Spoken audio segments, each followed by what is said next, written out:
Indonesia church attacks kill 9, dozens wounded. Surabaya, a wave of blasts including a suicide bombing struck outside churches in Indonesia on Sunday, killing at least 9, and wounding dozens of others, police said. The latest assault on a religious minority in the world's biggest Muslim majority country. Indonesia has been on high alert over attacks by militants, including some incidents claimed by Daesh. No one had yet claimed responsibility for the Sunday bombings in Indonesia's second biggest city, Surabaya. 9 people are dead and 40 are in hospital. East Java Police spokesperson Frans Barung Mangera told reporters, adding that 2 police officers were among the injured. The official death toll climbed from an initial 2 killed, and may include those who succumbed to injuries in hospital. 3 separate locations were hit by the bombings in the morning. Images from one scene showed a body lying outside the gate of Santa Maria Catholic Church and members of Indonesia's bomb squad pouring over the rubble. At least one of the attackers was killed when they detonated their bomb at Santa Maria. It was not clear if any other perpetrators were among those killed or injured.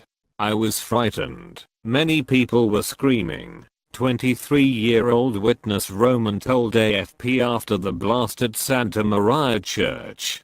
The attacks come several days after 5 Indonesian police officers and an inmate were killed in clashes at a high-security jail on the outskirts of Jakarta. Daesh claimed responsibility for that incident, although police rejected its involvement. The Southeast Asian nation's 260 million people include significant numbers of Christians, Hindus, and Buddhists, but there are concerns over rising intolerance and militancy.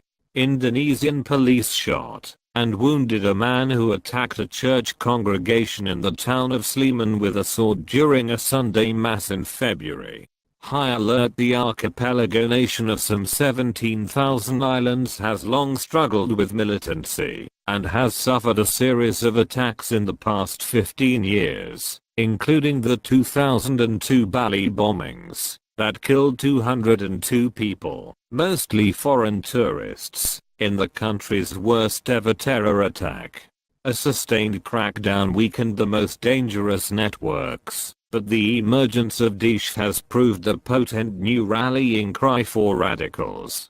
Hundreds of Indonesians have flocked to fight with Daesh, sparking fears that extremist outfits could get a new lease on life.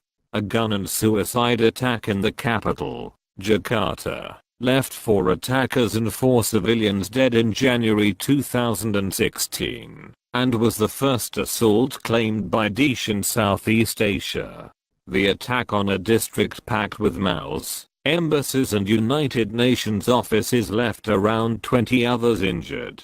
Previous incidents have included a 2004 suicide car bomb that killed 10 outside the Australian embassy in Jakarta, twin bomb blasts that killed 22 in a market in the central Sulawesi town of Tintina, and a suicide bombing in 2005 that left 20 dead in Bali.